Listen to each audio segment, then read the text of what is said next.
Fakultas Keperawatan dan Kebidanan, Program Studi Keperawatan. Di sini saya akan menjelaskan bagaimana pemeriksaan fisik pada bayi atau head to toe. Sebelum melakukan pemeriksaan fisik, saya harus melakukan inform consent kepada orang tua si bayi terlebih dahulu.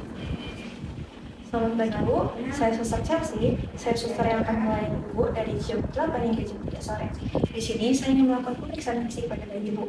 Ini bertujuan untuk menilai apakah adanya kelainan atau tidak pada bayi Ibu. Apakah Ibu setuju? Baik, jika Ibu setuju, izin ya Bu, saya ingin mengkaji si bayi dan juga menyesuaikan. Nah, sebelum melakukan pemeriksaan fisik, di sini saya akan mencuci tangan saya terlebih dahulu dengan 6 langkah. Di sini saya menggunakan hand wash, namun teman-teman juga dapat menggunakan hand rub. Di sini saya menggunakan hand wash terlebih dahulu ke telapak tangan saya, lalu mengusapnya secara perlahan punggung jari saya, sela-sela jari, teknik mengunci, ibu jari, lalu kuku jari atau ujung jari, lalu membilas. Lalu di sini saya akan melakukan penilaian upgrade score yang terdiri dari appearance, pulse, grimace, activity, dan respiratory ataupun respirasi. Nah, baik, di sini saya akan melakukan penilaian appearance atau warna kulit. Jika ekstremitas atas dan ekstremitas bawah berwarna merah jambu, maka nilainya adalah 2. Jika salah satu ekstremitas berwarna merah muda dan satunya berwarna biru, maka nilainya adalah 1. Nah, jika keduanya berwarna biru, maka nilainya adalah 0. Lalu kita akan ke pulse. Jika pulse dari bayi lebih dari 100 kali per menit, maka nilainya adalah 2. Jika dari bayi kurang dari 100 kali per menit, maka nilainya adalah 1. Jika napas tidak teraba, maka nilainya adalah 0. Baik, kita akan masuk ke grimace atau rangsangan. Jika bayi bergerak aktif, nilainya adalah 2. Jika bayi tidak terlalu bergerak aktif, maka nilainya adalah 1. Jika bayi tidak bergerak, maka nilainya adalah 0. Lalu kita masuk ke activity. Nah, jika bayi menangis kuat, nilainya adalah 2. Jika bayi menangis lemah, nilainya adalah 1. Jika bayi tidak menangis atau tidak merespon, nilainya adalah 0. Lalu kita masuk ke respiratory. Jika bayi bernapas dengan baik, nilainya adalah 2. Jika bayi bernapas kurang baik, nilainya adalah 1. Jika bayi tidak bernapas, nilainya adalah 0. Lalu di sini kita akan masuk ke pemeriksaan kepala si bayi.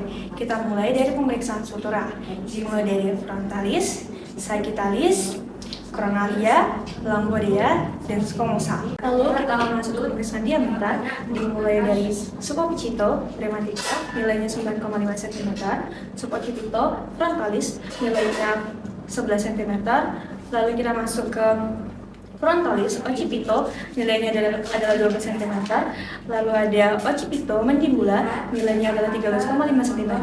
Lalu ada submandibula rheumatica, nilainya adalah 9,5 cm. Lalu kita akan masuk ke pemeriksaan lingkar kepala, dimulai dari circumferential, occipito, rheumatica, nilainya adalah 32 sampai 33 cm. Circumferential, occipito, frontalis, nilainya adalah 33 sampai 34 cm.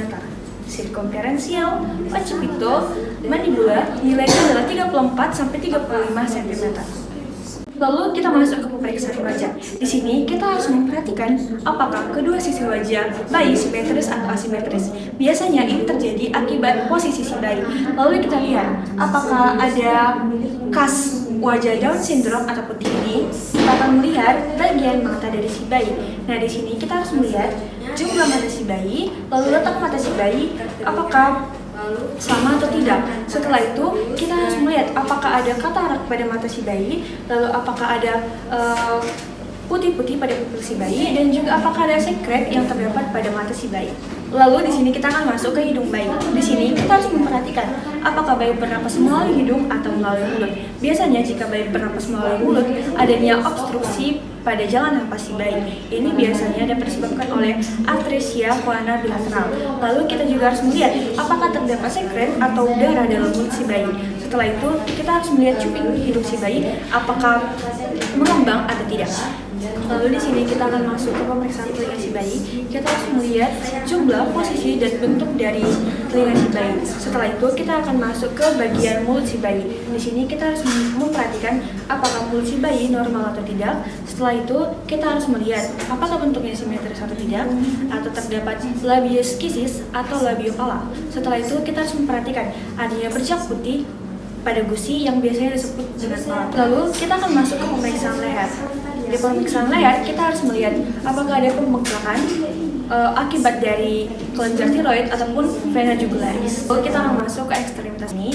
Kita harus melihat apakah tangan si bayi bergerak dengan bebas atau tidak dengan cara menurunkan tangan si bayi, lalu menaikkan tangan si bayi. Apakah si bayi memiliki kelainan atau tidak ataupun fraktur. Setelah itu kita memperhatikan jari si bayi. Apakah terdapat polidaktili atau sidaktili di mana jari lebih dari 5 ataupun kurang dari 5. Lalu kita akan masuk ke bagian dada si bayi. Kita harus melihat apakah dada si bayi simetris atau tidak antara kiri dan kanan. Setelah itu kita harus melihat pernapasan si bayi. Jika pernapasan si bayi normal, maka dinding dada dan abdomen akan bergerak secara bersamaan. Lalu kita harus melihat apakah pernapasan bayi normal atau tidak 40-60 kali per menit. Setelah itu kita harus mengukur dada si bayi. Jika lingkar dada si bayi 30-33 cm, berarti lingkar dada si bayi termasuk dalam kategori normal. Setelah itu, kita akan masuk pemeriksaan punggung. Di pemeriksaan punggung, kita harus memeringkan sedikit badan bayi. Setelah kita memeringkan sedikit badan bayi, kita akan mempalpitasi atau melakukan palpasi kepada bayi. Ini gunanya untuk mencari tanda-tandanya abnormalitas seperti spina bifida dan juga pembengkakan. Setelah itu, kita akan melihat apakah kedua punggung dari bayi simetris atau tidak. Kita akan masuk ke pemeriksaan abdomen. Nah, ketika bayi melakukan respirasi, abdomen akan bergerak secara bersamaan dan itu merupakan tanda normal pada abdomen si bayi. Setelah itu kita harus mengkaji apakah perut bayi keras atau tidak, apakah adanya tumor, apakah adanya pembengkakan, dan juga apakah perut bayi kembung atau tidak. Lalu kita akan masuk ke area genitalia atau genitalia. Nah, di sini pada bayi laki-laki kita harus melihat bahwa panjang penis bayi yaitu 3-4 cm dengan lebar 1-1,3 cm. Lalu kita dapat menggunakan kasa steril untuk melihat posisi lubang uretra. Nah, pada perempuan kita menggunakan kasa steril, lalu kita melihat apakah labia mayora sudah menutupi labia minora. Lalu kita juga melihat apakah lubang uretra sudah terpisah atau belum. Setelah itu kita harus melihat apakah adanya sekret atau darah yang keluar dari vagina si bayi. Setelah itu kita akan masuk ke pemeriksaan ekstremitas bawah. Nah, di sini kita harus melihat panjang dari si kaki bayi. Apakah panjang kaki dimulai dari tungkai hingga bawah kaki lurus atau tidak dan dapat digerakkan. Setelah itu, kita harus melihat apakah ketika kita meluruskan kaki si bayi kesakitan atau tidak. Jika si bayi kesakitan, kemungkinan ada kelainan atau fraktur. Lalu kita memperhatikan jari kaki si bayi. Kita harus menghitung jari kaki si bayi agar kita tahu apakah si bayi dapat kelainan seperti polidaktili atau sidaktili. Setelah itu, kita masuk ke pemeriksaan anus atau rektum si bayi. Nah, di sini kita harus melihat apakah ada kelainan atresiani atau tidak. Setelah itu, kita harus mengkaji apakah mekonium sudah keluar setelah 24 jam ataupun 48 jam. Jika belum keluar, maka bayi menderita sindrom mekonium ataupun obstruksi saluran pencernaan. Nah, setelah melakukan pemeriksaan fisik, saya masuk ke fase terminasi dan melakukan info consent kepada orang tua. Baik Bu, pemeriksaan fisik sudah selesai dilakukan. Bayi ibu dalam keadaan baik dan tidak ada tanda-tanda kelainan atau abnormalitas. Nah, jika ibu butuh bantuan saya atau ibu melihat ada tanda kelainan lainnya, ibu dapat menghubungi saya atau menekan bel di dekat bed ibu.